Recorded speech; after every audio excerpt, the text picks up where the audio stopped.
Breaking right now on Morning News Now, airport emergency. This morning, at least 2 people are dead and more than 3 dozen others injured. And all of New York's LaGuardia Airport shut down after a passenger jet and a fire truck collided on the tarmac. Now, federal investigators are heading to the scene. We'll bring you the latest. Developing this morning, crowd control. ICE agents being deployed to airports across the country after days of long lines and missed flights, as the TSA shortage caused by a federal funding fight drags on. Meanwhile, in the Middle East, a 48-hour deadline from President Trump fast approaching. The president threatening to, quote, obliterate Iran's power plants if the critical Strait of Hormuz isn't reopened. Is the president in the process of winding down this war or escalating the conflict? Again, they're not mutually exclusive. Sometimes you have to escalate to de-escalate. We'll have an update on the war overseas, plus its impacts here at home. Also, devastation across Hawaii after a series of powerful storms triggered the worst flooding the islands have seen in decades. Now, the cleanup efforts have begun, with officials warning it could cost more than $1 billion. And more heat on track to break records along the West Coast and in the South. We're tracking it all. And an out-of-this-world sighting in the skies above Texas. We're going to hear from a woman who says a piece of this meteor crashed into her home. We are going to show you that, and we're going to hear from her in a little bit. Good morning.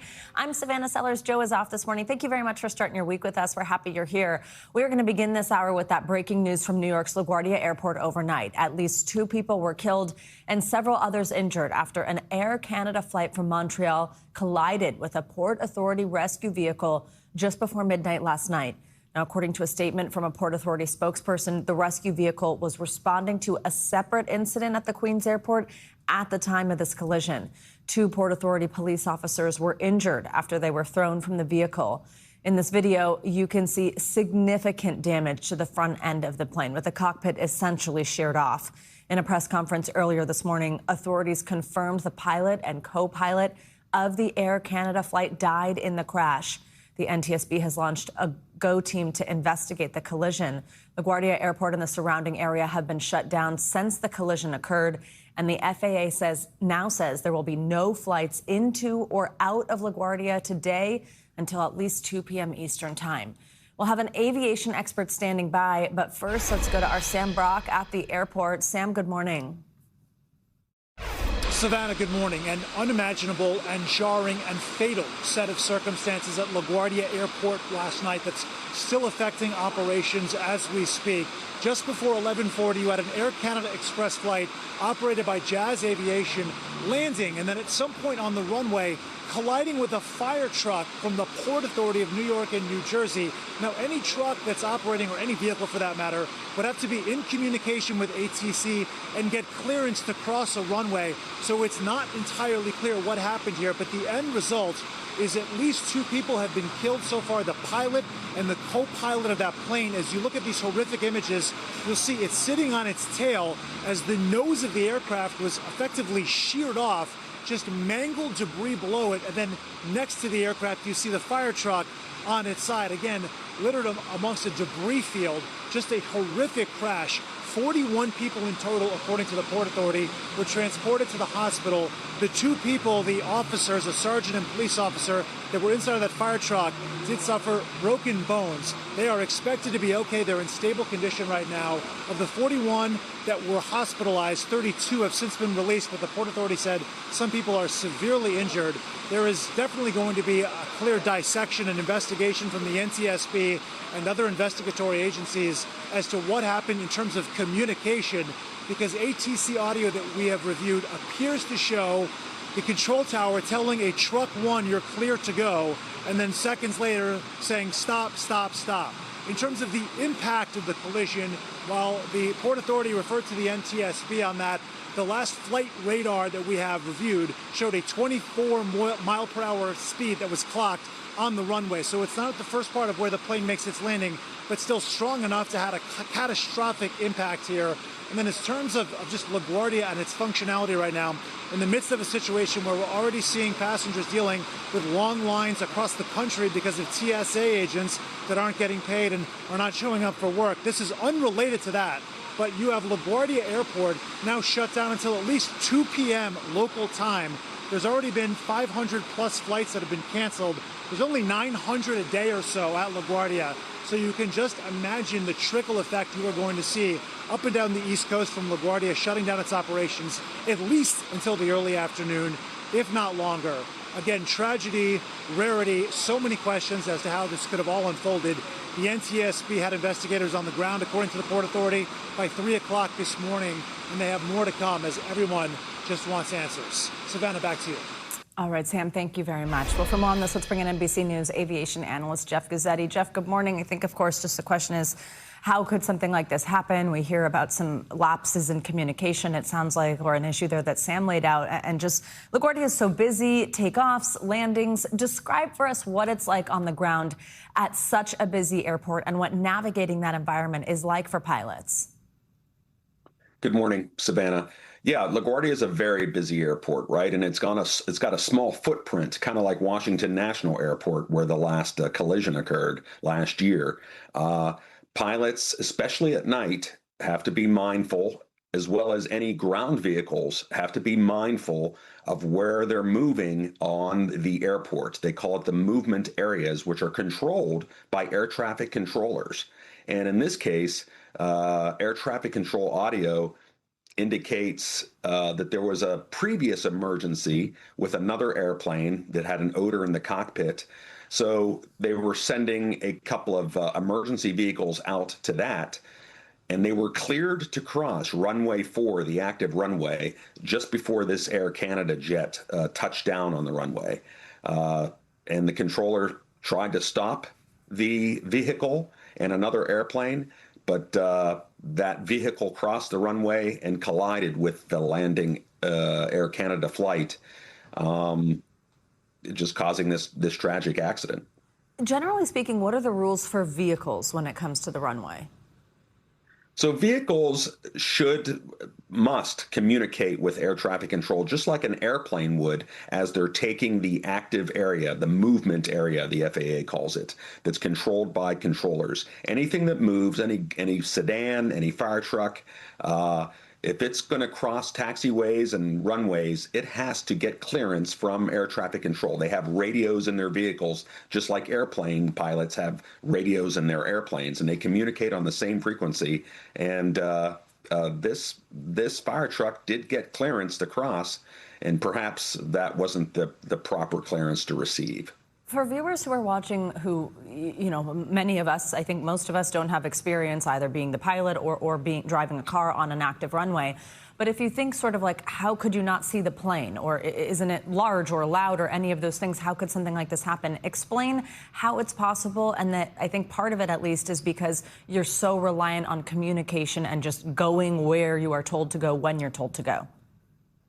Yeah, that's correct. So nighttime is the big issue here. I think that's going to be a factor because there's so many lights. There's other airplanes on the ground with their flashing lights, and there's airplanes that are airborne. And then you've got vehicles, ground vehicles transiting the airport. They have to have lights on top of them also. So, it's sometimes you get lost in a sea of lights. The controller, both the pilots and the vehicles have to trust the controller to get clearance. Yeah, sure, they might look around a bit, but again, it's at nighttime, it's much harder to discern potential conflicting traffic. Who will investigators be talking to, and what specifically will they be looking at as they try to really answer what happened here? Well, you can be sure that the investigators are going to want to interview that controller that was working the aircraft and the fire truck. And they're going to want to talk to the controller's supervisor. They're going to want to look at closed circuit television cameras that might have captured the event. And they're going to look into the staffing of the control tower. Was it appropriate? Were the controllers properly trained? So I think they're going to deep dive into the air traffic control aspects of this event. Jeff, I think just looking at this plane, I mean, just seeing the cockpit sheared off and that the damage in that area, the angle that the plane is like, it's just so startling. What really sticks out to you in these images of the aircraft? Well, I got to tell you, I know it looks bad, but I can tell that this did happen at only 24 miles per hour. It was a slow speed collision. If it would have happened right as the airplane touched down, well, then it would have been about 100 miles an hour faster, and there would have been multiple fatalities. A lot of passengers would have died. In this case, the front of the airplane was damaged because it was only traveling at 24 miles an hour, but it was enough damage at the very front of the airplane is where you've got the captain and the first officer, and tragically, they took the brunt of this impact and they died. All right, Jeff Guzzetti, we really appreciate your expertise this morning. Thank you so much. Well, keeping up with the other major air travel story, President Trump says ICE agents will start backing up TSA officers at some airports starting today. This is part of an effort to speed up those security lines that are now 3 hours long in some cases due to the Department of Homeland Security shutdown. Many TSA officers are calling out or quitting as they work without a paycheck. NBC News Washington correspondent Alice Barr has the latest. Savannah, good morning. Border Czar Tom Homan said details of the plan were being finalized just yesterday, and he and another key administration official offered differing views on how the ICE agents would operate. Beginning today at airports across the country, agents in a different uniform set to greet travelers inching through crowded security lines. I don't know, a couple of thousand people long right now. President Trump announced on social media ICE agents would come in to help TSA. His border czar, Tom Homan, saying they would take on tasks like securing exits and checking IDs. Well, ICE isn't trained on x-rays and look at x-rays, see if there's, is something dangerous in that luggage. Well, no kidding, and we're not going to be doing that. Transportation Secretary Sean Duffy suggested otherwise. TSA agents are law enforcement. They know how to pat people down. They know how to run the X-ray machines because they are, again, under Homeland Security with TSA. Homan said details were being worked out just yesterday. Anything to get things going. As some travelers raise concerns. Putting ICE in there just, to me, elevates tensions unnecessarily. Funding to the Department of Homeland Security has been cut off for more than a month, with Democrats pushing for changes to immigration enforcement operations. DHS says more than 400 TSA officers have quit since the shutdown began. Thousands more calling out as they miss paychecks again. Checking accounts are wiped out. We haven't recovered from the last two that we've had before. While the two political parties point fingers, TSA and travelers paying the price, with lines like here in New Orleans snaking to the parking lot. While Republicans blame Democrats for the funding stalemate, Democrats are pushing a separate bill to fund TSA and other agencies not related to immigration enforcement. Adding to the uncertainty, President Trump posted again, pressing Republicans not to make a deal on DHS unless Democrats agree to back the Save America Act, aimed at stiffening voter ID laws. Savannah, back to you. All right, Alice, thank you. Well, as the war with Iran stretches into its fourth week, the Trump administration is facing questions over what their plans are. Last week, they demanded help from allies in opening the Strait of Hormuz, then abruptly said the U.S. would go it alone. Now, Iran faces a threatened deadline from the president later today to open the Strait of Hormuz or face an attack on their power network. On Meet the Press yesterday, moderator Kristen Welker pressed U.S. Treasury Secretary Scott Bessent on if the war was winding down and got an answer that's drawing scrutiny. She joins us now. Hello there, Savannah. This week on Meet the Press, I spoke with Treasury Secretary Scott Bessent about President Trump considering further escalation in the war with Iran. I was on the phone with President Trump a week ago. He told me allies were on the way to help secure the Strait of Hormuz. Has the Trump administration abandoned that strategy and now chosen to go it alone? Again, what we have done, there has been a campaign to using military assets to soften up the Iranian fortifications along the strait. That's going to continue until they are completely demolished. And Kristen, let me tell you, whether it's this network or the mainstream press, the American people do not have good framing what is going on here. If you were to read what is happening, and I'm sure when Senator Murphy is on, he has come out and said we are losing the war. That is wrong. We have demolished the Iranian capabilities. Their Air Force is completely destroyed, Navy destroyed, and every day we are taking out their missiles, their missile systems, and the factories that build those missiles. And now the General Kane, Secretary Hegseth are leading a campaign to destroy all the fortifications along the Straits of Hormuz. Just to put a fine point on this, though, is the president in the process of winding down this war or escalating the conflict? Again, they're not mutually exclusive. Sometimes you have to escalate to de-escalate, Chris. You can see my full interview and a lot more at MeetThePress.com. You can also get more Meet the Press right here on NBC News Now every weekday at 4 p.m. All right, Kristen Walker, thank you so much. And we actually have a breaking development regarding exactly what we were just discussing here. The president posting just moments ago to his social media site, Truth Social, saying that the United States and the country of Iran have had over the last few days very good and productive conversations regarding a complete and total resolution of our hostilities in the Middle East. And in terms of those attacks on energy infrastructure, even saying he has directed the military to postpone any and all military strikes against Iranian power plants and energy infrastructure for a 5-day period. He says these talks will continue throughout the week. Obviously, big news here.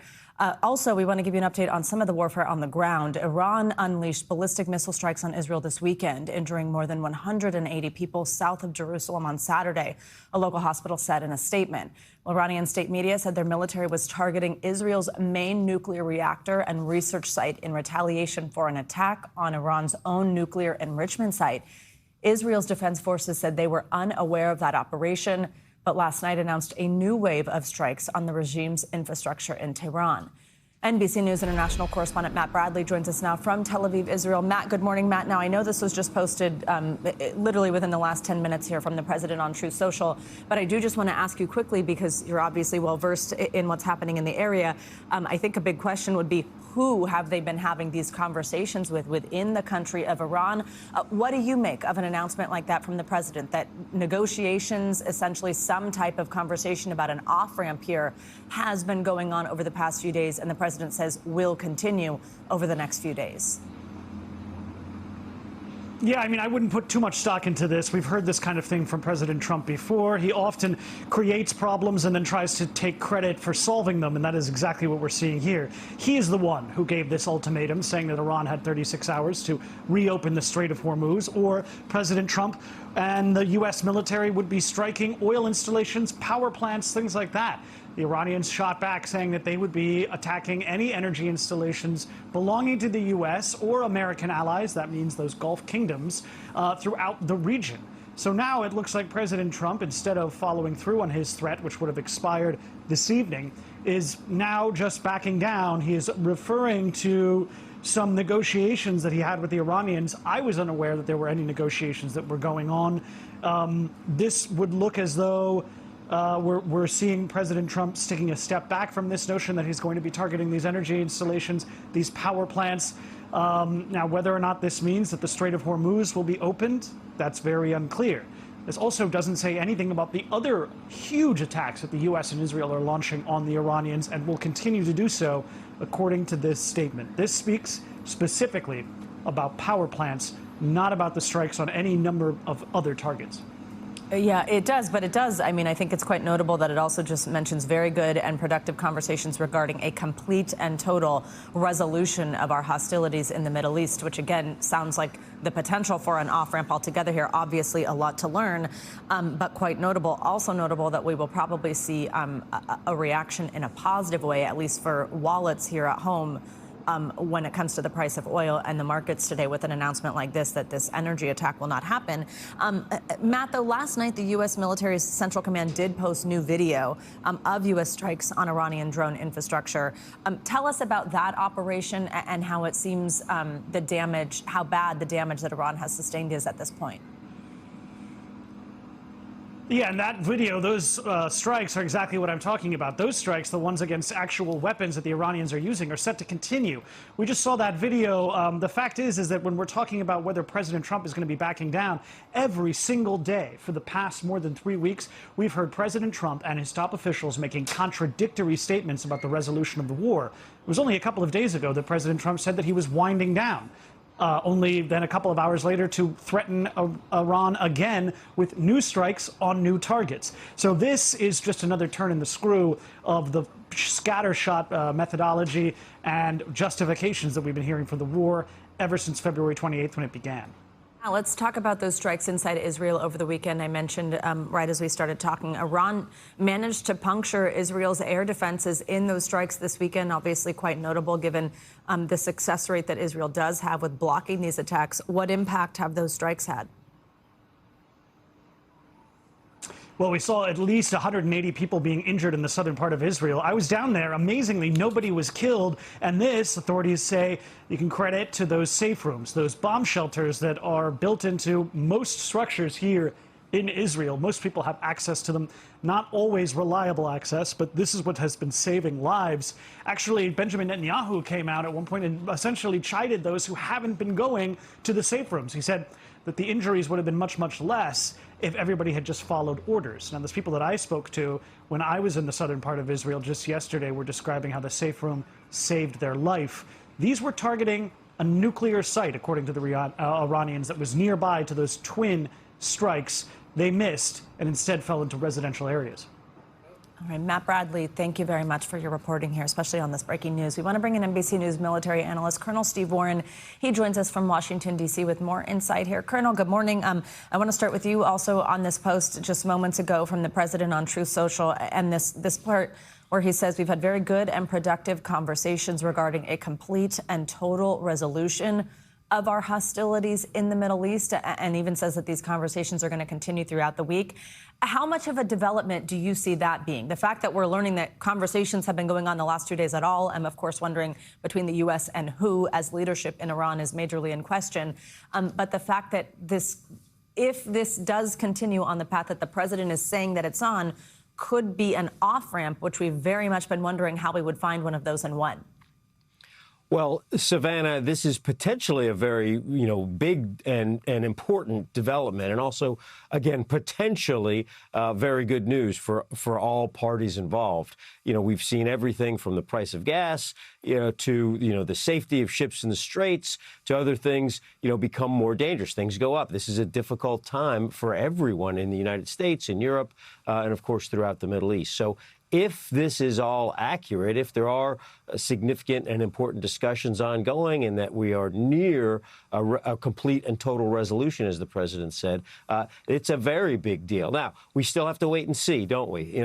Right now, both sides are still striking each other. We're still seeing U.S. and Israeli forces strike military targets inside Iran. And as we're seeing right now, we see the Iranians continuing to strike, some fairly devastating strikes inside of Israel. Colonel, how important, how critical a piece of this war has the Strait of Hormuz become? In a situation like this where I was going to ask you, if we would have had this conversation 20 minutes prior about this potential deadline, about the president saying that if Iran did not open the Strait of Hormuz by this deadline later today, that then they would go after even the civilian power grid in Iran. And now we're hearing that talks have happened and there's a pause on that deadline. To me, it sounds like this Strait of Hormuz has really become such a critical piece of this that it's even pushing the United States to get to the negotiating table. I think that's a great insight, Savannah. The Strait of Hormuz has become what some might call a center of gravity for this entire operation because the straits are so important for oil. Their closure has resulted in, the price of oil or the price of gasoline right here in the United States of America going up. So Americans sort of in the heartland are feeling a little bit of the pinch of this war all the way over in Iran, right? So it's become the one thing the Iranians really have under their control that they can use to put pressure on the United States. The Iranians can't stop the Americans from bombing. They have virtually no defenses remaining. So they have very few options, the Iranians. And this is one of the options that they have. All of this is part of what strategists refer to as an escalation ladder, which is, I think, a fancy term for describing the way these conflicts, you continually increase your targeting, what you're going after. The president, as you just pointed out, recently said that he is going to escalate. He will potentially escalate and begin striking Iranian civilian infrastructure, power grids, etc. And that is a legitimate escalation, Savannah.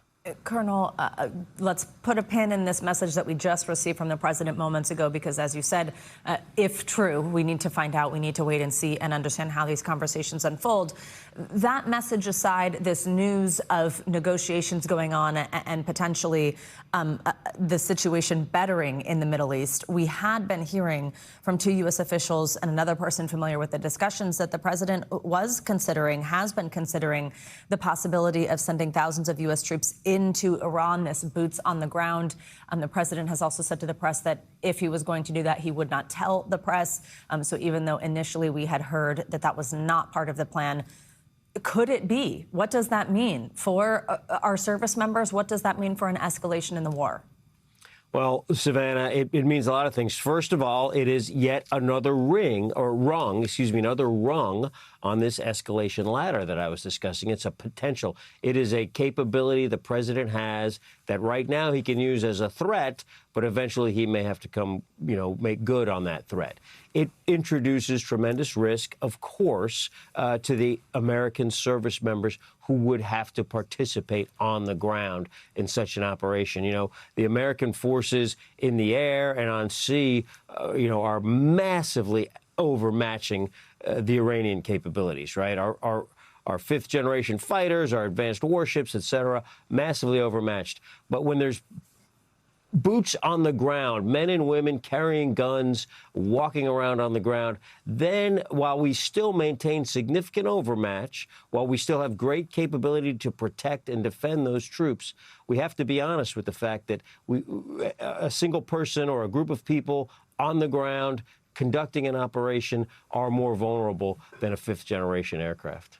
Colonel Steve Warren, we appreciate every day of this war that you are with us to help make sense of it all. Thanks for your time. Thank you. Well, bearing all that in mind, we're going to go to Washington now, where NBC News political reporter Megan Leibowitz joins us with the very latest. Megan, good morning. So obviously very big news just in the last few moments this morning. The president posting on Truth Social that conversations have been going on for the last 2 days, and that he estimates they will continue for the next several days. I'm struck by a few things here. One is, I think our viewers may remember we've played the sound prior of the Iranian foreign minister saying several times on several different American networks that Iran was not asking for a ceasefire. And also, of course, the president continuing to hammer Iran with strikes, and also have this deadline today all around the Strait of Hormuz, getting it reopened, threatening to really hit Iran's power grid hard if that didn't happen. And now we're seeing this sort of potential de-escalation. We obviously have a lot to learn. We would love a briefing from the Secretary of Defense, from General Kane at some point on this to understand the nature of these conversations. But I think it's quite something, just given the sheer question of who are they negotiating with? Who within Iran is the United States now talking to? What do you take away from this message from the president? And do we know anything else? Yeah, so there are a lot of big questions that are arising from this post to Truth Social. One, as you mentioned, is how exactly these negotiations have been taking place, who in particular has been negotiating from the U.S. side and from the Iranian side, because as you mentioned, the Iranian foreign minister has previously said not only that they were not asking for a ceasefire, but that they were not asking for negotiations. So questions that we're going to be asking today in terms of what those negotiations have actually been over and what's the status of those negotiations potentially moving forward. Now, really big news from the president saying that he has instructed the Pentagon to postpone any and all military strikes against Iranian power plants and energy infrastructure for a 5-day period. Now, I want to walk you through the timeline here a little bit, because that context is important. Going back to Friday, the president had said that the U.S. was getting very close to achieving its objectives and was considering winding down the war. Now, flash forward to Saturday, that's when the president had issued this ultimatum, this 48-hour deadline, saying that Iran must reopen the Strait of Hormuz, which is that major shipping route that a lot of oil passes through, or else the U.S. would obliterate Iran's various power plants, starting with the biggest one first. Now, Iran, after that, had said that if the U.S. were to go ahead with those strikes, that Iran would retaliate and hit things like fuel, energy, information technology systems, and desalination infrastructure in the region that the U.S. uses. So those comments had taken place from Iran over the weekend in response to President Trump's 48-hour threat, which that 48-hour threat was made on Saturday, meaning that those 48 hours would have been up later tonight. So this post from the president really seeming to backtrack on that and to take a step back. And so now a lot of questions in terms of what this means for the conflict moving forward. Are we actually moving toward de-escalation? Because as we also heard earlier in the program, when Treasury Secretary Scott Bessent had been on Meet the Press over the weekend and moderator Kristen Welker had asked him about those 48-hour threats from President Trump, and as well as President Trump's comments earlier about potentially winding down the war. And is the U.S. escalating the war? Is the U.S. winding down the war? And as you heard from Treasury Secretary Scott Bessent, he had said that that's not mutually exclusive, and sometimes you have to escalate in order to de-escalate. Now, those comments, of course, coming before the president's Truth Social post. So a lot to watch today and to see how it all continues unfolding and what this actually means in terms of escalating or winding down the war, as the president discussed in his Truth Social post. Savannah. Certainly. I know that we all have so many questions. Hopefully we get some answers today. Megan, I'm struck by the fact that we're getting this announcement from the president on the same day that this deadline that he had set was to expire, all centered on the threat on the Strait of Hormuz. Also, last week, we saw that worldwide threats assessment where it was really a moment, and just so happens with the backdrop of the Iran war, that Tulsi Gabbard, director of intelligence, and then as well as every other sort of member of the intelligence community, leaders of all of our different intelligence arms here, so many questions about the Strait of Hormuz. What type of information did the president have, and what was he presented with when it came to the Strait of Hormuz? Did we know that they would shut it down? Were we prepared for that? How much do you think Washington will be looking to the fact that this conversation we're having right now is happening in the same timing, where the Strait of Hormuz had become so critical? We're seeing the price of crude oil just so high at this point, threatening to go after the power grid, and now we're having this conversation about stopping the war. Yeah, certainly that's a really large part of it that Washington is watching, because it's a major shipping route that about a fifth of the world's oil passes through, and Iran has previously vowed to keep that closed. It has effectively shuttered it through attacks on ships in the area. And so that's been a major concern for lawmakers here in the area because of the way that that has been impacting and raising oil prices as well. And it's something that administration officials had been acknowledging last week, too. We heard last week from Vice President J.D. Vance, who said that he thought that the rising prices, because it's also been impacting gas prices as well, that the rising prices are a blip. Administration officials have argued that they think that those prices will ultimately come down when the war ends. But certainly we've been seeing rising gas and oil prices here in the U.S., and that's always a top issue for voters. Remember, we're also getting into midterm season. That's coming up in a bit less than 8 months from now. And so the economy is always considered a top issue for voters. Prices at the gas pump is something that voters can see every single day as they're going to get gas. And so that has been an issue that's been coming up from lawmakers and that the administration has been acknowledging here. So what remains to be seen, though, in light of the president's post is what does this actually mean for will the Strait of Hormuz open up? And when the Strait does open up, if it ultimately does open up, what does that ultimately mean for prices of gas and oil ultimately coming down? What does that mean for the timing of it, and how will voters ultimately react here? But we're going to be watching that reaction from lawmakers today as this unfolds, and to see, does this actually come to fruition, and do the prices ultimately come down? Things that lawmakers and voters here have been keeping a very close eye on. Savannah. Megan Leibowitz from D.C. for us. Thank you so much. Well, let's turn to some severe weather now. This morning, a major cleanup is underway in Hawaii after the state was hit with multiple storms, resulting in its worst flooding in 20 years. The rains are finally subsiding, but officials are still warning of the potential threats from even more flash floods. Thousands of people have been forced to evacuate their homes. First responders say they've rescued more than 200 people during the storms, and miraculously, no deaths have been reported and no one was reported missing. But now those evacuation orders have been lifted. People are returning to their homes that were completely destroyed. There's just a lot of stuff that, can be replaced, but, there are things in there that can't be. Sentimental things like the pictures. We got to help the ones who need us that we can help right now, because as far as my place, I can't do much. Yeah, it's gone, so I'm going to go lend out my hand. Oh, feeling for those people. Incredible to go help them. Well, Hawaii Governor Josh Green now says the early estimates of repairing the damage to infrastructure, including schools, airports, and roads, is more than $1 billion. And we're going to get more on this from Hawaii and a look at what to expect in your area this week with our Morning News Now weather. And look who's with us this morning, Michelle Grossman. Michelle, it's wonderful to see you. Good morning. Good, so good to see you, Savannah. Love you so much. And yes, we are looking at those devastating scenes out of Hawaii. And unfortunately, we're looking at the potential for more rain. Much drier than last week, but still we're at that tipping point. So any rain could bring additional flooding. Let's take a look at radar. You can see we're not looking at a whole lot of rain right now, but we do have flood watches up in some of the islands until 12 o'clock local time. So this will be a concern over the next several days. A much drier week compared to last week, but any flooding will any rain will cause a chance for some flash flooding. As we go throughout the day today, we're going to see that Kona low continuing to move away, but still bringing the chance of a few showers, and that could bring additional flash flooding. That is the story there. You notice it's raining too in portions of the Northeast. We have a cold front that's moving through. That is bringing the chance for some rain, also bringing the chance for some changes in terms of the temperatures. We reached above average temperatures yesterday. That will be the difference, will be different later on this afternoon.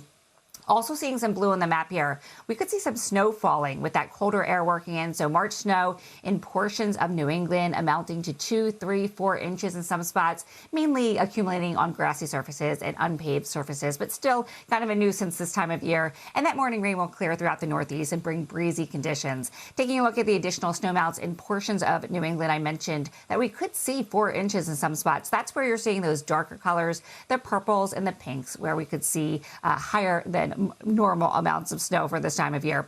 Cooler for some in the Northeast. That's where we see that jet stream dip. Notice the big change, though, to the west. Warmer than average. We have been so warm here, dangerously warm in some spots, way above average. Temperatures 10, 15, even 20 degrees above average. And that will be the trend as we go throughout the day and even into most of this work week. So temperatures into the 90s today, once again in Tucson. That's warm. Yes, it's a warm spot, but notice it's 16, 18 degrees above what is normal for this time of year. Temperatures into the 80s in parts of Utah, 75 in Cheyenne, 83 in Santa Fe, and a big difference in the east as that cold front works through and brings in that colder air, because we're looking at temperatures below normal in New York City today, only topping out at 50 degrees. We're actually going to see the temperature drop throughout the day a bit. Raleigh 57, 68 degrees in Jacksonville. And then throughout the rest of the week, Savannah, we're going to see that warm air working into the plains. So notice some of these temperatures into Memphis by Thursday, looking at 90 degrees. And this warm air stays in place. We're going to rebound a bit in the Northeast too. And these dots, Savannah, notice is telling us where we could see some record highs. So it's going to be another warm week. Back to you. Warm everywhere it feels, except for New York City, where we just can't get warm. Yeah. All right. Thanks, Michelle. Much more to come here on Morning News Now. After the break, a renewed plea from our friend Savannah Guthrie. Nearly 2 months after her mother, Nancy, went missing, her message to the people of Tucson as the search continues. Also breaking news out of London, several ambulances belonging to a Jewish organization set on fire in what officials are calling an anti-Semitic attack. The latest when we come back. Welcome back. The desperate search for Nancy Guthrie has now entered its 8th week. The mother of our beloved NBC News colleague, Savannah Guthrie, disappeared from her Tucson home on January 31st. With no suspects and no arrests, the family is again urging the community to come forward with any information. NBC News correspondent Dana Griffin has the latest. 7 agonizing weeks since Savannah's mom, Nancy Guthrie, was taken in the middle of the night from her Tucson home. Savannah posting, "I believe," a nod to her family's call for renewed attention in the puzzling case, pleading with Nancy's Tucson neighbors to please consult camera footage, journal notes, text messages, observations, or conversations that in retrospect may hold significance. No detail is too small. The statement airing exclusively in a special report on Nancy's disappearance by our NBC affiliate KVOA News 4 Tucson. "We are deeply grateful for the outpouring from neighbors, friends, and the people of Tucson. Please be the light." This investigation has amassed at least 40,000 leads. The biggest clue so far, this chilling video showing an armed, masked man at Nancy's home the night she was abducted. And there were some concerns with what they were seeing at the scene. Pima County Sheriff Chris Nanos has told NBC News they're constantly analyzing evidence. As the family waits for answers, yellow flowers and ribbons dot the desert community, a show of support amid an unthinkable darkness. Savannah and her family saying that without answers, we cannot grieve, we can only ache and wonder. We want to celebrate her beautiful and courageous life, but we cannot do that until she is brought to a final place of rest. Someone in the southern Arizona community may hold the key that finally brings Nancy home. Dana Griffin, NBC News. All right, we're following breaking news out of London where police are investigating what they're calling an anti-Semitic attack. NBC News international correspondent Claudio Labanga joins us from Rome to tell us about that and take us around the world in 60 seconds. Claudio, good morning.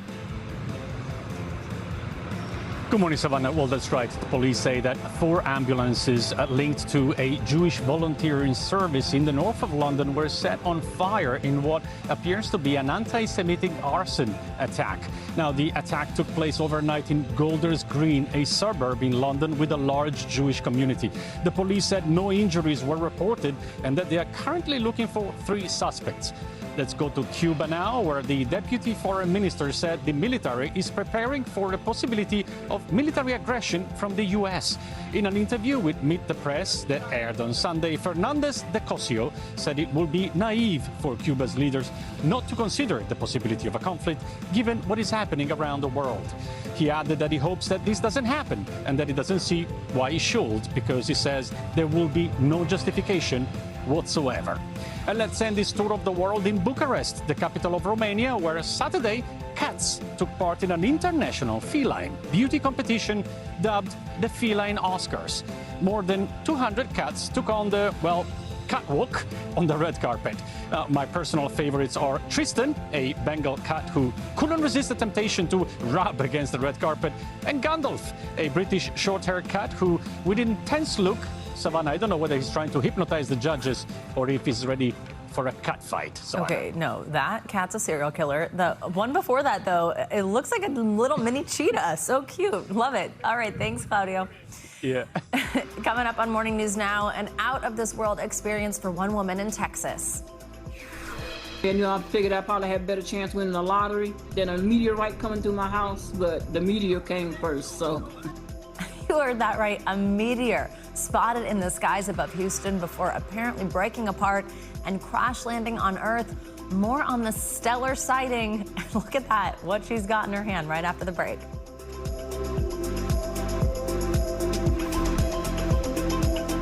We're back with a story that you got to see to believe. Over the weekend, a meteor soared across the sky over Houston in broad daylight. NBC News correspondent Jesse Kirsch spoke to one woman who believes a piece of the space rock crashed through her roof. Whoa! From this highway, did y'all see that? To the baseball diamond, Houston is having a stellar weekend. It's going to be an explosion. A meteorite or a missile fell out of the sky. Turns out the commotion was caused by a meteor streaking across the sky Saturday afternoon. NASA says the fireball was 3 feet wide, weighed about a ton, and flew at 35,000 miles per hour. That's where it came in at. Sherry James says she heard a loud boom and found this chunk of rock in her daughter's bedroom. Is that a meteor? I was scared. I didn't know what it was. James says the roughly baseball-sized rock ripped through her roof, then the attic, before bouncing off the floor. She called the fire department, which came to check it out. When you look at this piece of rock, it immediately looks like it's from outer space. It just looked like a rock, and ain't no rocks got no business falling out the sky unless they're a meteor. Now James will need to fix up her roof, but she says that's okay. It's just a one-in-a-lifetime kind of thing, so I figured I probably had a better chance winning the lottery than a meteorite coming through my house, but the meteor came first, so. Perhaps the lottery's coming next to help her pay for the roof repair. Jesse Kirsch, NBC News. All right. Wow. I mean, kind of cool. She's got a cool outer space souvenir. All right. Coming up, continuing coverage on the war with Iran. President Trump announcing he's postponing U.S. strikes against Iran's energy facilities. When we come back, we'll have an update plus the latest on the impacts of the war here at home. This is Morning News Now.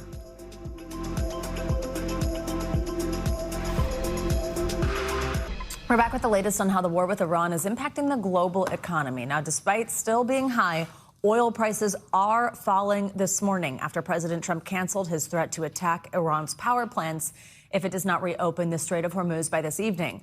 The president says he is postponing strikes on power plants and energy facilities for 5 days after what he called productive discussions.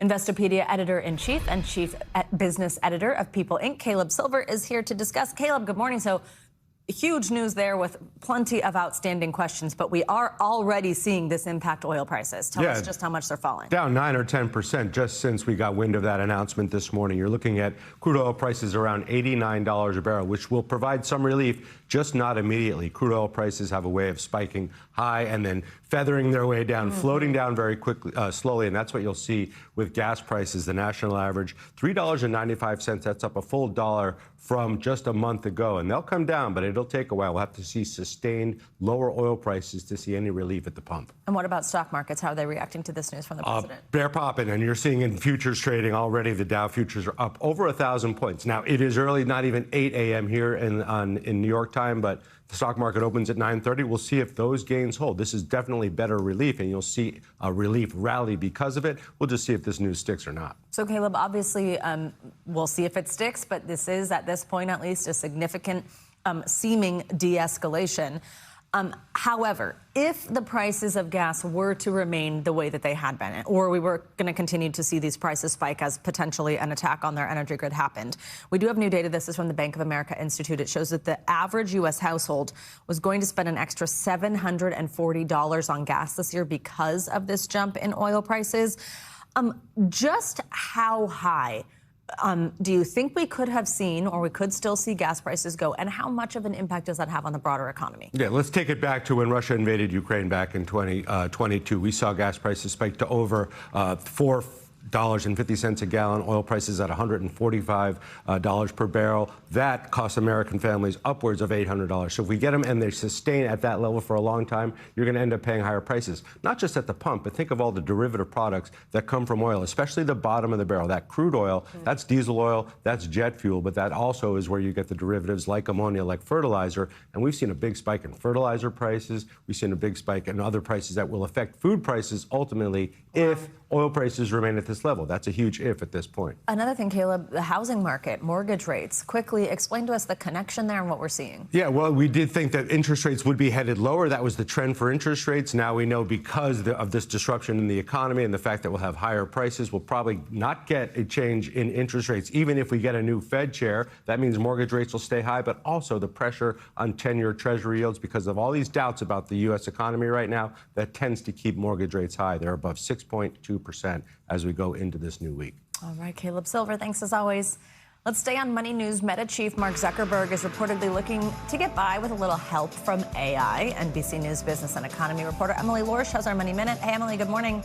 Good morning, Savannah. Mark Zuckerberg is developing his own personal AI assistant to help him in his role as CEO. That's according to the Wall Street Journal. The move comes as Meta leans further into AI across the company, with employees increasingly using similar tools to boost productivity and streamline their work. We've reached out to Meta and haven't yet heard back. Sticking with tech, Elon Musk is unveiling more of his plans for the chip manufacturing venture between his companies Tesla and SpaceX. He's calling the project the Terafab.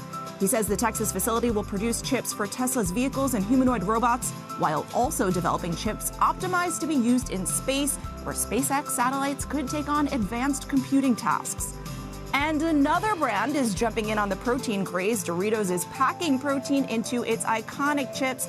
Its new line with 10 grams of protein per serving is in stores starting today. They come in 2 flavors, sweet and tangy barbecue, and of course, the classic nacho cheese.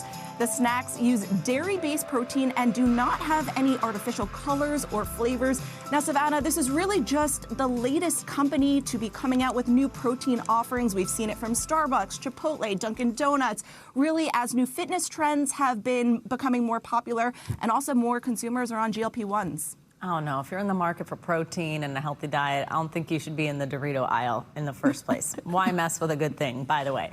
Emily, thank you very much. Coming up on Morning News Now, an intense manhunt for a feathered fugitive underway in New Jersey. We learned that we don't know how to catch peacocks. We have no idea how to go about it. But we also learned that peacocks can fly. It flies. It flies. Up next, we'll bring you the latest on the search for a runaway peacock named Flappy Gilmore, who's evaded police for days now. We'll be right back.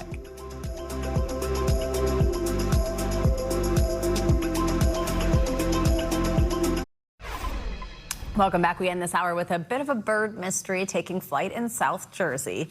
A runaway peacock, now nicknamed Flappy Gilmore, has been strutting through some South Jersey neighborhoods after escaping from a catering hall during a storm. Police say the bird has been a master escape artist. NBC reporter Siobhan McGurl from our Philadelphia sister station has more on the feathered fiasco. A peacock strutting his stuff. Go ahead, walk. Come on. Away from Deptford police officers. It didn't work out. He outsmarted us. To be fair, this It flies. is not the kind of call they are used to. It was definitely a first time getting a call for a peacock. So how did a peacock end up in someone's backyard? The team here at the Sapphire Grand, a catering and event space, says they are sure the bird belongs to them. We have 7, and there were only 6. The previous owner started keeping peacocks on the property decades ago. They've been here ever since. But after Monday night's storm, workers found the netting knocked down and one of the birds making a break. Up on that roof, there was a bird. Mel told us he tried to catch it, get it back in the enclosure, but no luck. It flew away. Then, later in the week, police got a call about a peacock in a nearby backyard. Well, we learned that we don't know how to catch peacocks. We have no idea how to go about it. But we also learned that peacocks can fly. It flies. As soon as we approached it, the peacock took flight and landed on top of a fence. At that point, we were able to snap a quick picture with it, and then it took off into another yard, and we attempted to catch it from there, but we weren't able to. The officers named him Flappy Gilmore. Flappy Gilmore? I like that. I like that. That might have to stick. The team here is actually working on building a new enclosure for the peacocks. Until then, they repaired the netting after the storm. Now they're just hoping this wayward peacock finds his way home. It's where his friends are. There's not many other peacocks roaming Deptford or surrounding town, so I'm sure they miss him. If anyone sees the peacock in the Deptford area, police say best bet is to probably just call the Sapphire Grand. Maybe they have some magical way of wrangling the little sucker. Okay, love the honesty from the officers there in the selfie with the peacock. Thanks to Siobhan McGurl for that. As far as we know, Flappy Gilmore still flying free. If you're looking to lure him in, apparently blueberries are his favorite snack. And police say if you spot him, contact the Sapphire Grand. They're their department in New Jersey. For our friends in New Jersey, watch out. All right, that's going to do it for this hour of Morning News Now. Stay with us, though. The news continues right now.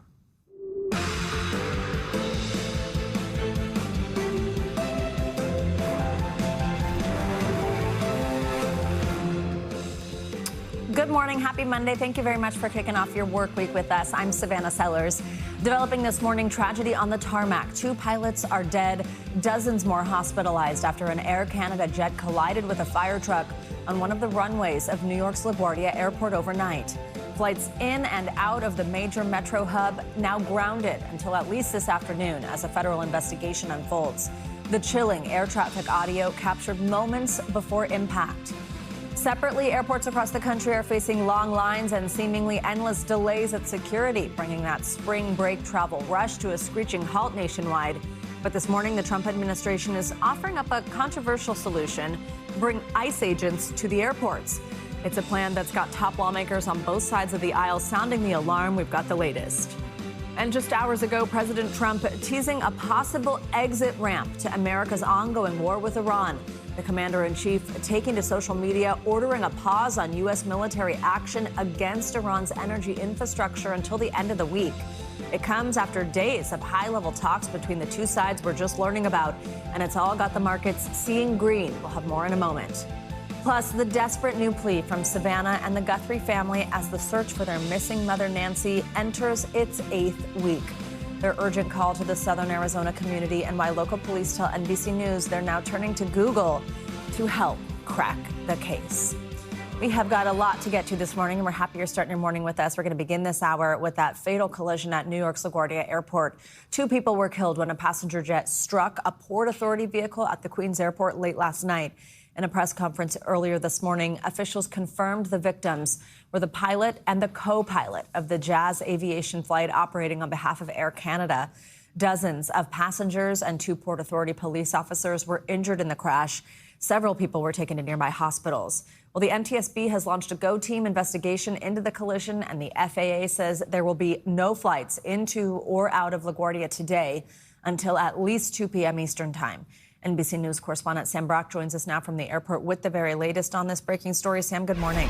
The tragedy that unfolded here at LaGuardia Airport last night, just before 11:40, involves just an incredibly rare sequence of events where an arriving Air Canada flight landed and then struck a Port Authority fire truck that was crossing the runway at the same time, trying to respond to an incident. Now, that truck would have needed clearance to do that. So many questions about what happened before and after that intersection and the collision.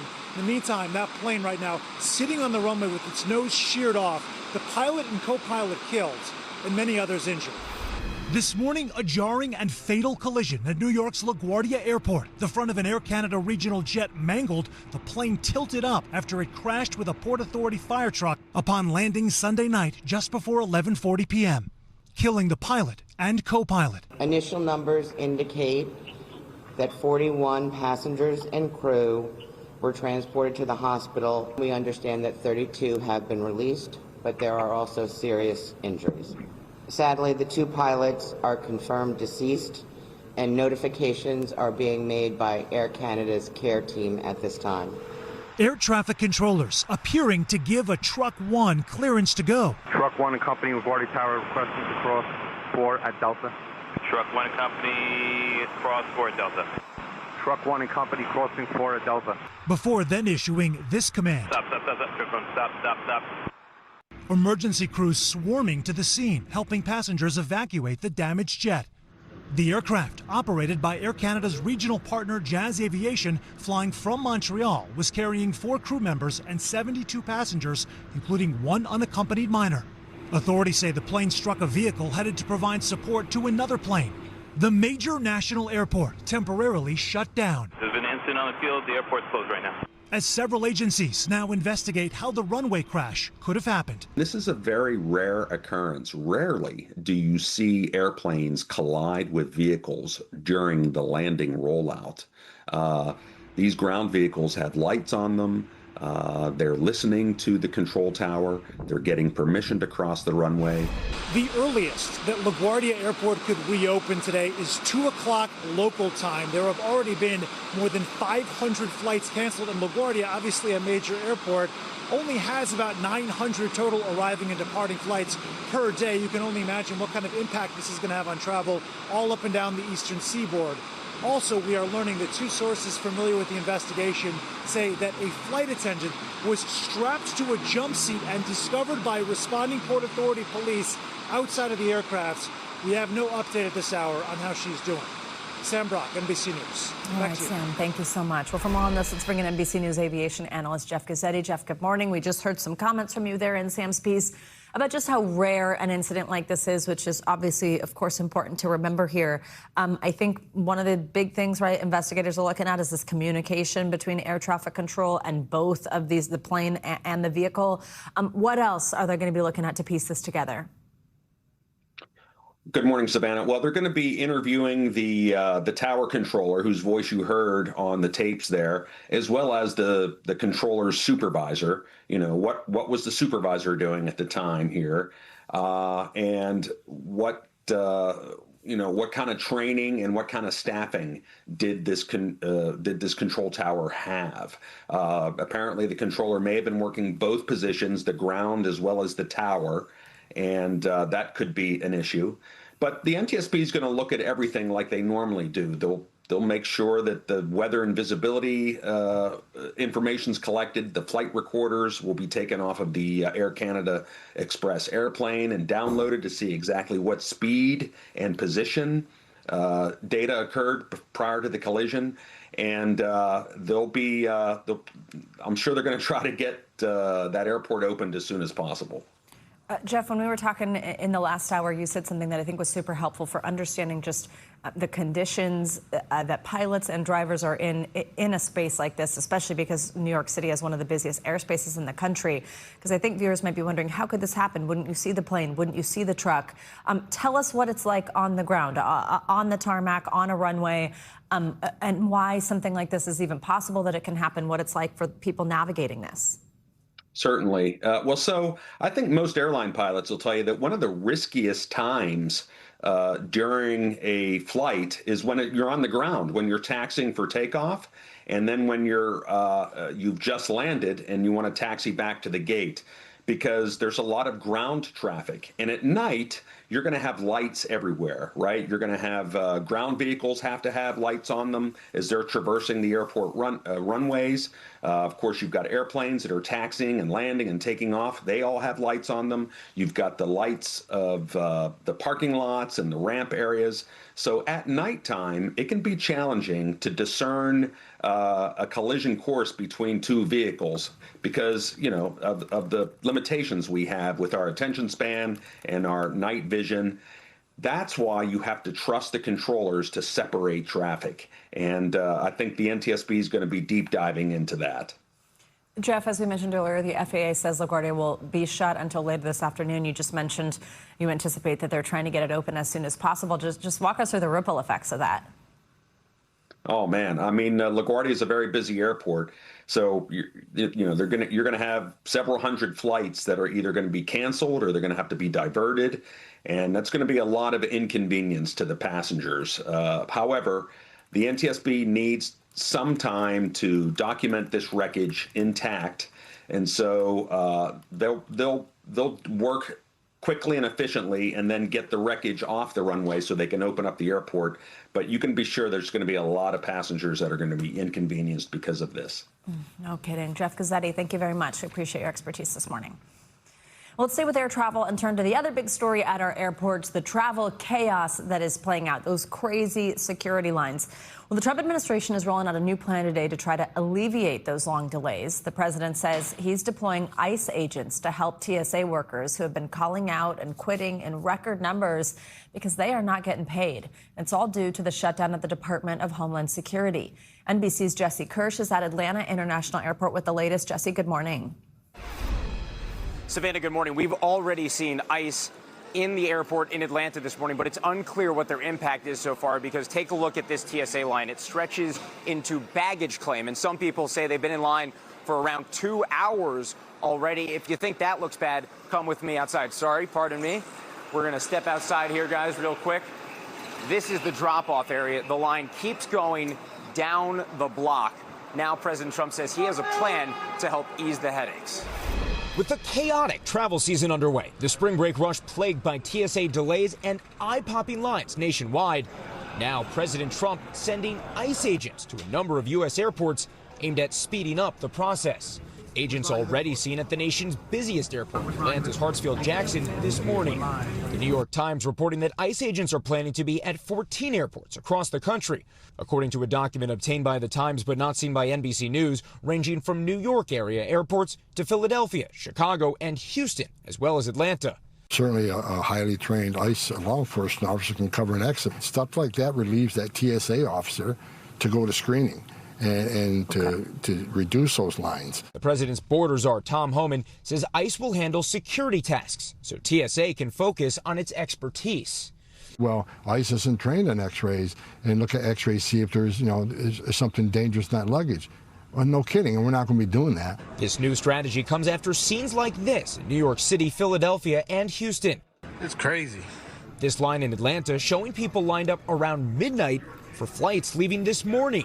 And in New Orleans, lines stretching all the way to the airport's parking garage. You cannot be serious right now. With the federal government partially shut down, TSA officers have now been working more than a month without full pay. According to DHS, more than 400 TSA workers have quit since the shutdown began, and thousands more have been calling out. Some lawmakers on both sides of the aisle are skeptical of the president's plan to send in ICE agents. It's frustrating because it won't be as good as somebody that's trained as a TSA agent. So our airports are not going to be as safe. Let's be very clear. sending ICE agents to airports will only delay and lengthen the lines. President Trump's border czar says that ICE agents at airports could still be involved with immigration enforcement at the airports as well.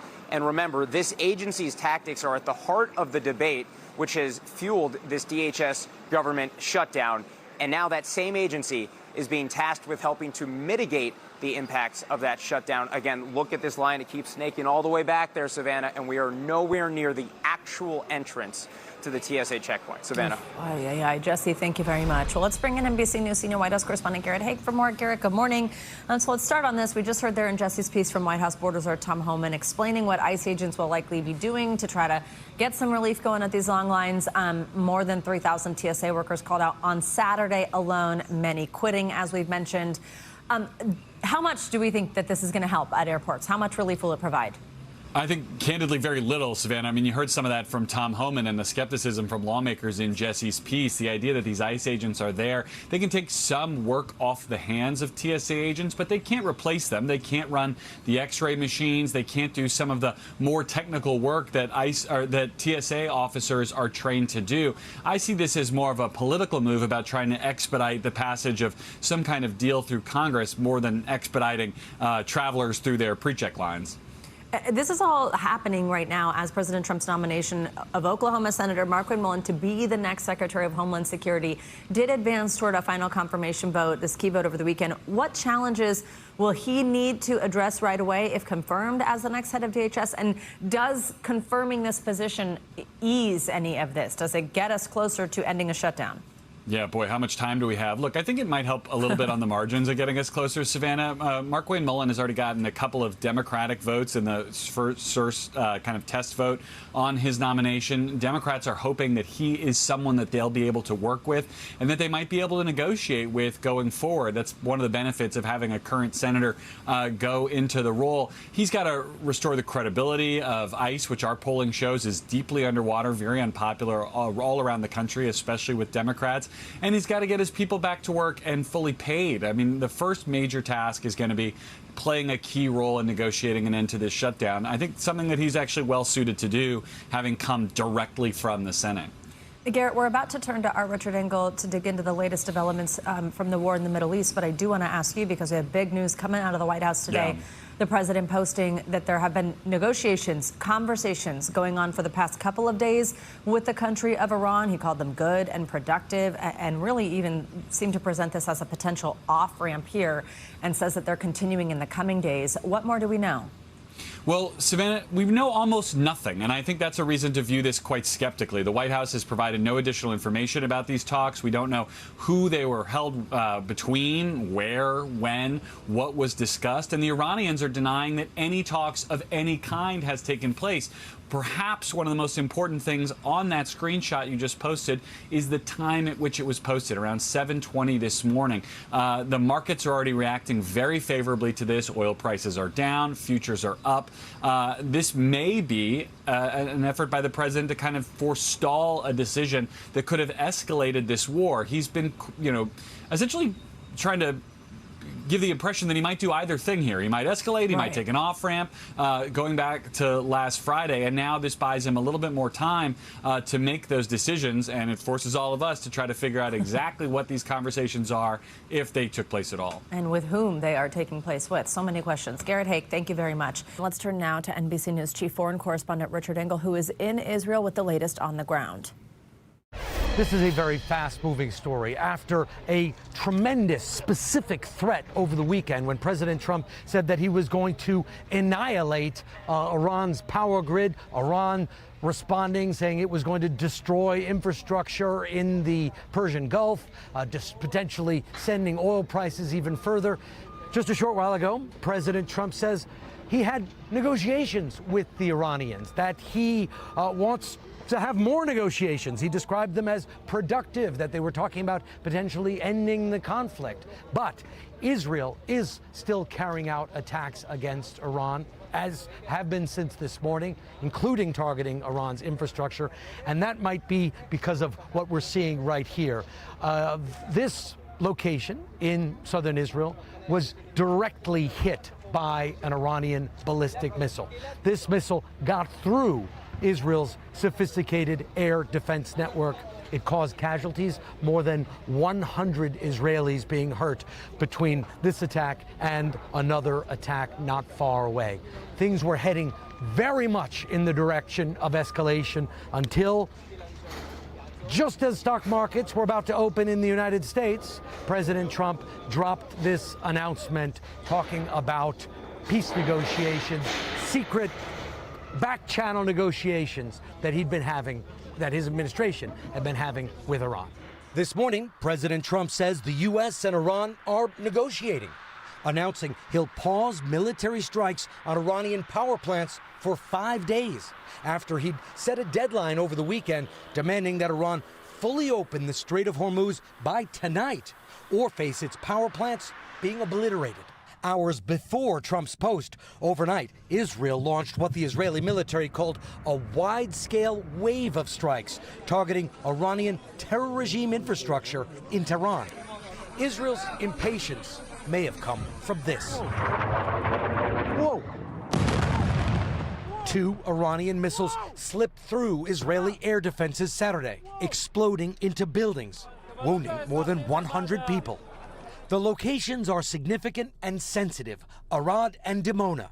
Both are near facilities linked to Israel's unacknowledged but widely known nuclear weapons program. Iran hit them after Israel and the United States targeted Natanz, an Iranian nuclear site. Treasury Secretary Scott Bessent on Sunday's Meet the Press.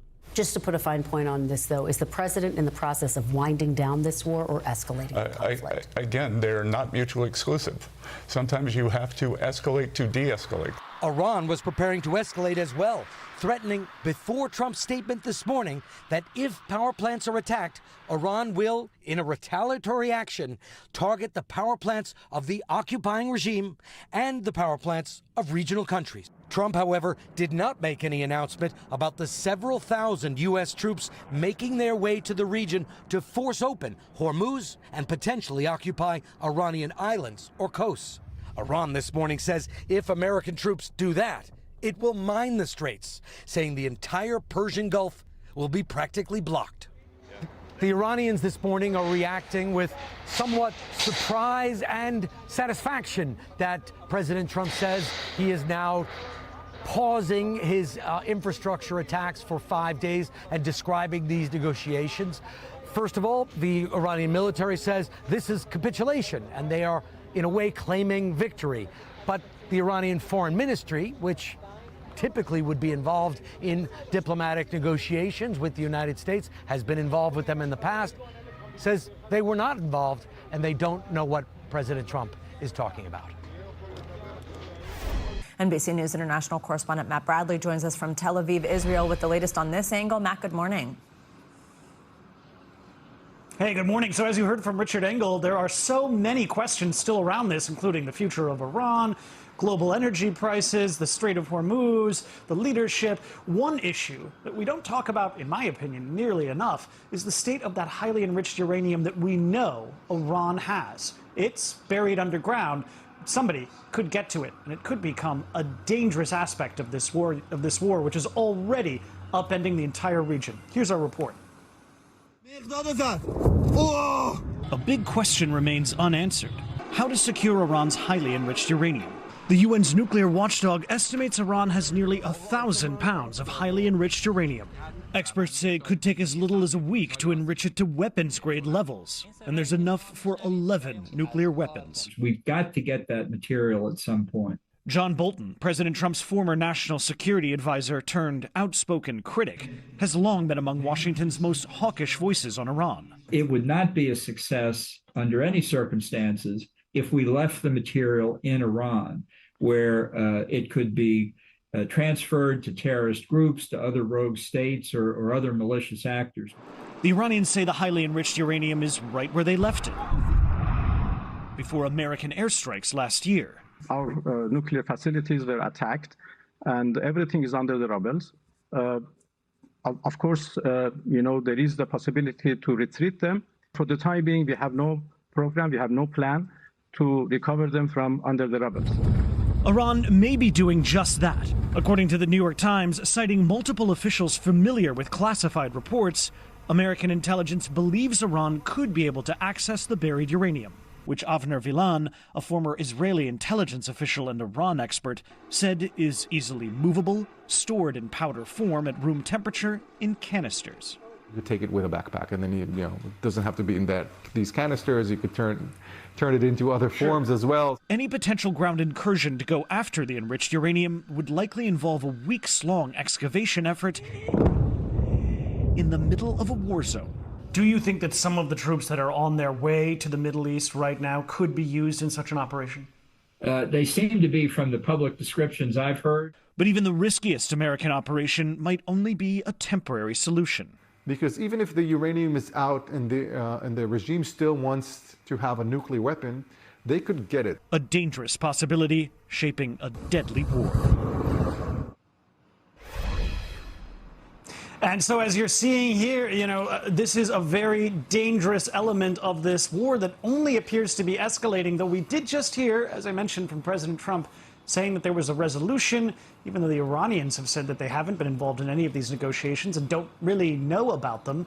There are so many American troops that are currently en route to the Middle East. And this question of that highly enriched uranium, that could become quite a bigger focus. All right, Matt Bradley, thank you very much. We're going to turn to some severe weather news now, because this morning we are following historic rainfall in Hawaii that has led to catastrophic flooding. Some of the islands have been hit with up to 3 inches of rain per hour. Those downpours have triggered flash flooding and evacuation orders and caused nearly $1 billion worth of damage already. NBC News correspondent Steve Patterson is on the island of Oahu with the latest. Steve, good morning. Good morning to you. We'll start with the good news here. The governor saying overnight that state offices set to reopen, along with most of the public schools on the island. Add that to the fact that the majority of the major rainfall across the state is set to end in the next few hours. But there's always the worry, because the ground is so saturated, that there could be the possibility of mudslides, on top of the fact that, just look around here, residents now digging out from what's left behind. This morning, across the state of Hawaii, major cleanup efforts are getting underway. The islands have been battered by weeks of downpours, with some areas soaked with up to 3 inches of rain per hour. The saturated ground triggering flash flooding across parts of the state. Kahului, Maui breaking the record for the wettest March ever, with more than 20 inches of rainfall already this month. The other house is completely submerged.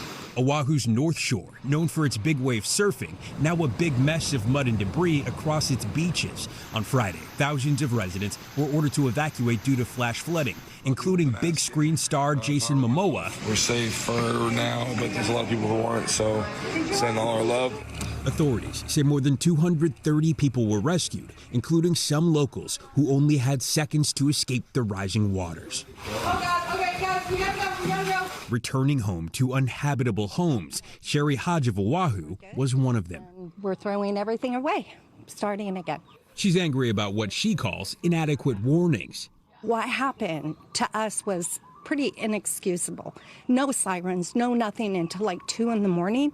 That was way too late. There wasn't sirens as you were being There was no alert system. Communities now banding together because it's the island way.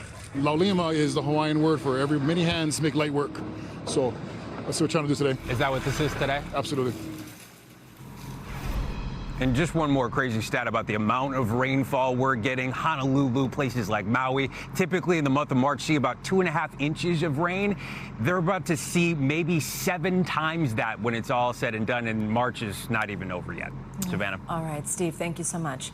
We are tracking major storms this week from Hawaii all the way to the Carolinas, though. Let's get a closer look at your Morning News Now weather with Michelle Grossman, who's with us this morning. Michelle, good morning. Good morning, Savannah. Great to see you. And yeah, we are looking at those devastating photos out of Hawaii. And unfortunately, we do still have rain in the forecast. We're not expecting the wet weather we had last week, but still any shower will add to that tipping point of some flooding conditions. So we do have a flood watch for some of the islands until local time this afternoon there. And then We're going to see a few showers as that Kona low does move away. So taking a look at radar, you can still see some showers now. Not a whole lot, but still we do not need any more to cause that flooding. So we're going to see that Kona low continue to move away. Any additional rain could bring that flooding. We're going to watch this very closely throughout the week because Steve mentioned those stats. And some spots, the highest mountains of some of these islands, received 40 inches of rain. They've received a year's worth of rain in just a few days. So that is devastating stats.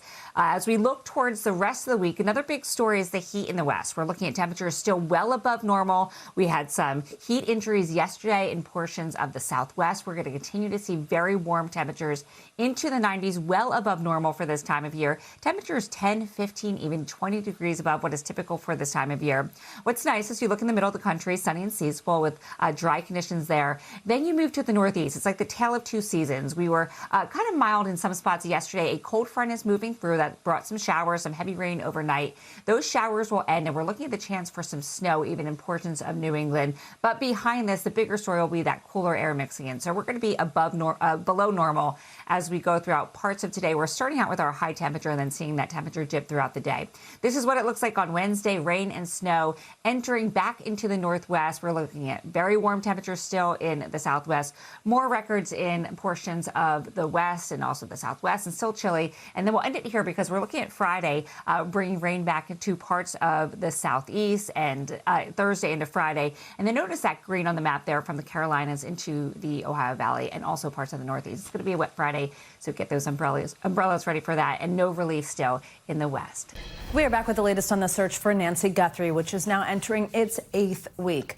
Over the weekend, Savannah and her family released a new statement thanking the Tucson community for their ongoing prayers and also urging people to continue looking for any new clues. It comes as we're learning more this morning about why investigators have been looking into January 11th as a potential key date in her disappearance. NBC News correspondent Liz Kreutz has been following this story and joins us with the latest. Liz, good morning. Hey, Savannah, good morning to you. In that new statement from the Guthries, they say they're deeply grateful for the outpouring of support and say they believe it really is the people of Tucson and that greater southern Arizona community that will ultimately hold the key to a resolution in this case. Meanwhile, the sheriff tells us that January 11th date initially came to them from Google as the company worked to retrieve Nest camera footage from Nancy's home. 7 weeks now since Nancy Guthrie disappeared, Savannah and her family pleading for renewed attention to their mom's case, saying in a new statement to their Tucson neighbors, someone knows something. It's possible a member of this community has information that they do not even realize is significant. We hope people search their memories, especially around the key timelines of January 31st and the early morning hours of February 1st, as well as the late evening of January 11th. No detail is too small. It may be the key. Up until now, authorities have not said why investigators have been looking for footage from January 11th, but new this morning, Pima County Sheriff Chris Nanos tells NBC News it's because Google initially told investigators that this surveillance image they retrieved from Nancy's Nest camera of a man at her front door was believed to be from that date. But Nanos says Google later took that back, telling them they could not definitively peg the photo to that day. Neither the FBI nor Google have commented on this timeline. Over the weekend, our NBC affiliate, KVOA News 4 Tucson, aired a moving special about the case, including new details on the impact Nancy's had in their community. Former University of Arizona professor Jacqueline Sharkey says Nancy played a pivotal role in helping save the university's Poison and Drug Information Center, which nearly closed due to budget cuts.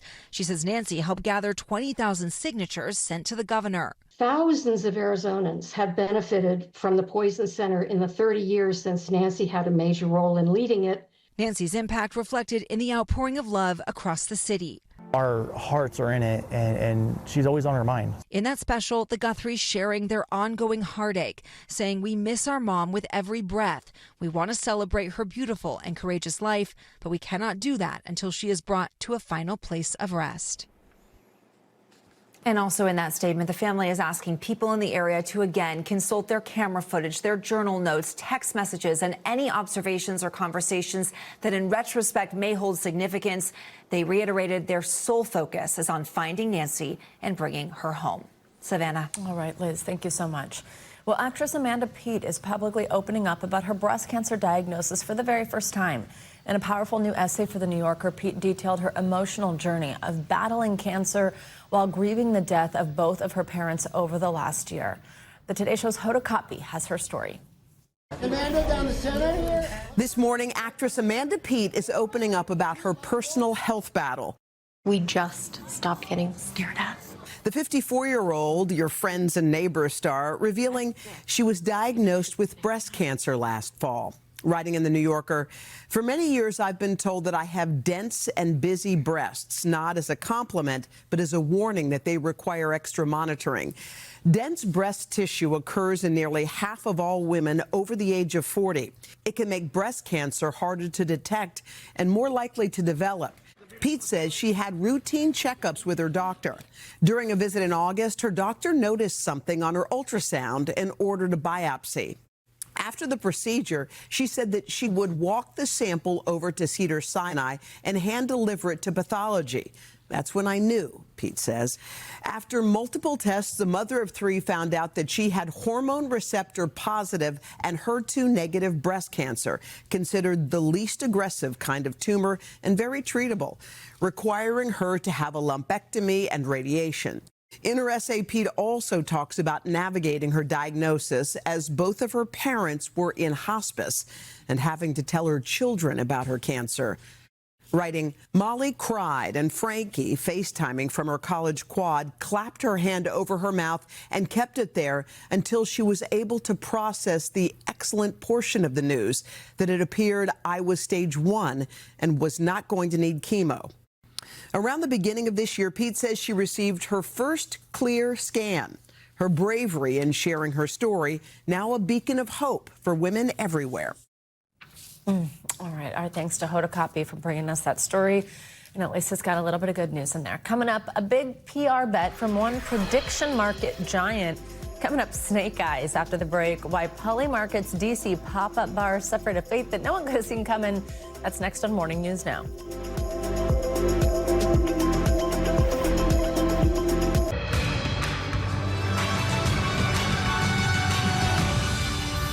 We're back now with a closer look at what's making news in the world of politics this morning, starting with a victory for reporters covering the Pentagon. NBC News politics reporter Megan Leibowitz joins us with more on this. Megan, good morning. Hey, Savannah, good morning. Yeah, let's start today at the Pentagon, where a judge ruled against recent Defense Department reporting policies that effectively slashed journalists' access. The judge sided with the New York Times in their lawsuit after the Times argued that those new policies contradicted free speech and due process for reporters. The judge also ordered that 7 New York Times journalists have their Pentagon press credentials restored. Now, a Defense Department spokesperson responded to this, saying that the Pentagon would immediately move to appeal the ruling.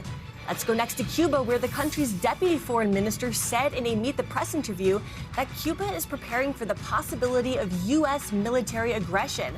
He said in that interview that Cuba would be naive to not consider the idea of conflict, pointing to U.S. military action around the world. Now, let's back up for a second. This comes after President Trump said last week that he believed that he would have what he called the honor of taking Cuba.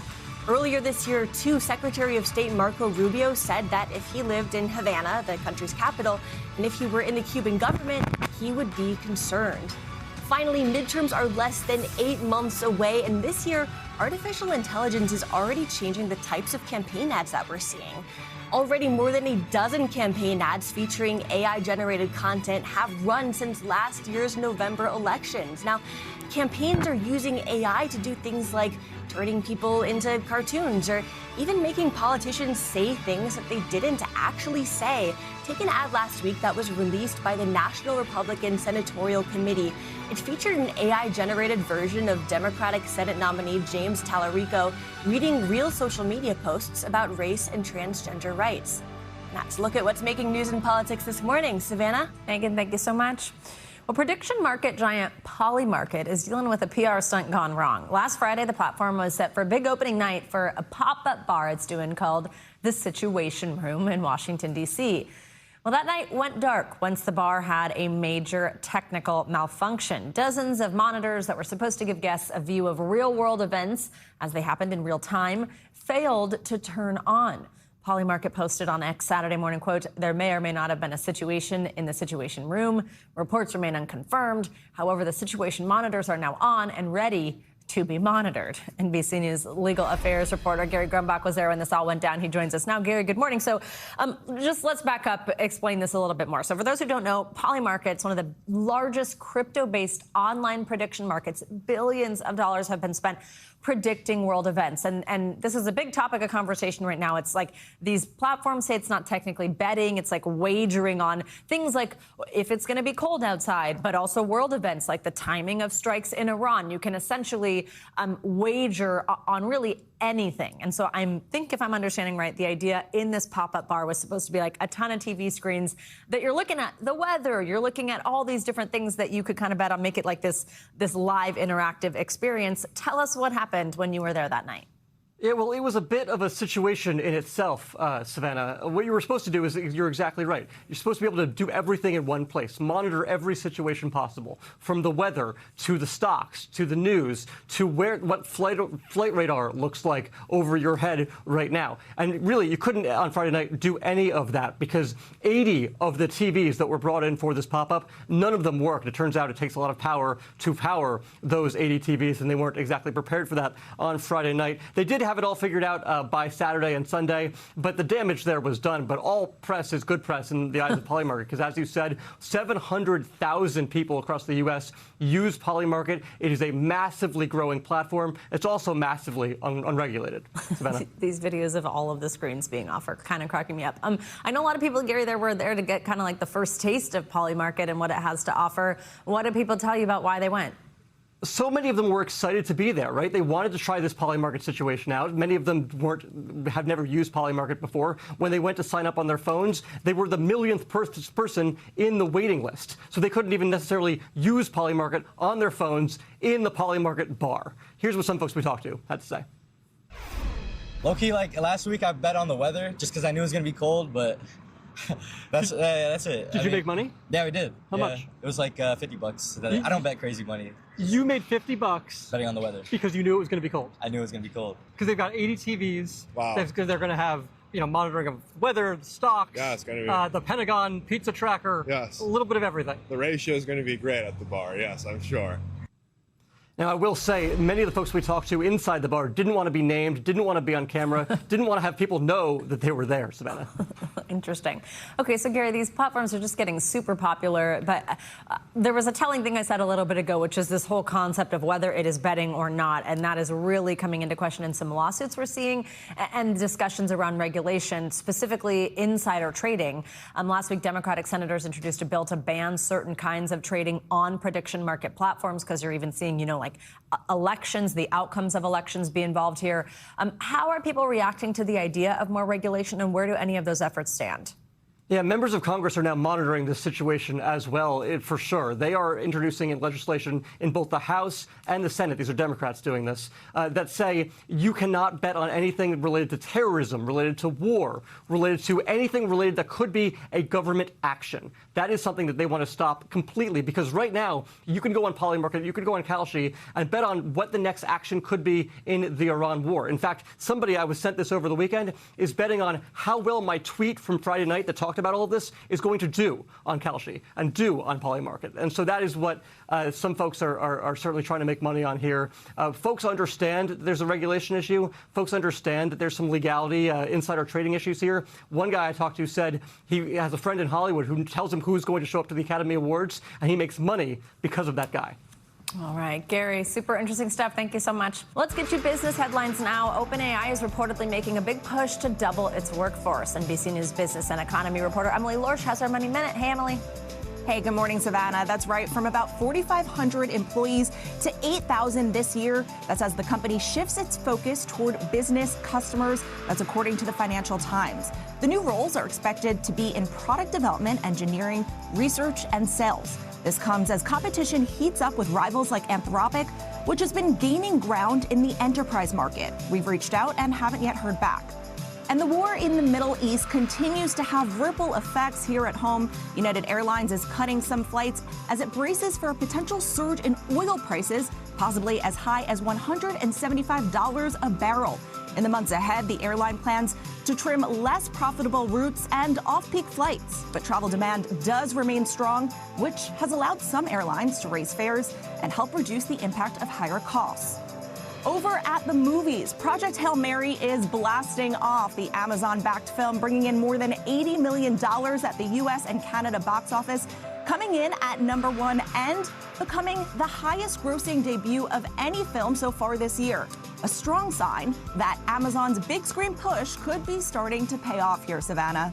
All right, Emily, thank you so much. Coming up, you could call it Recess Reimagined, the freewheeling fitness park in one major Texas community that's proven you're never too old to play around. Next on Morning News Now.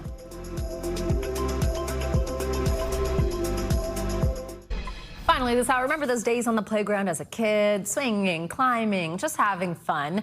Well, now that same kind of play is getting a grown-up upgrade.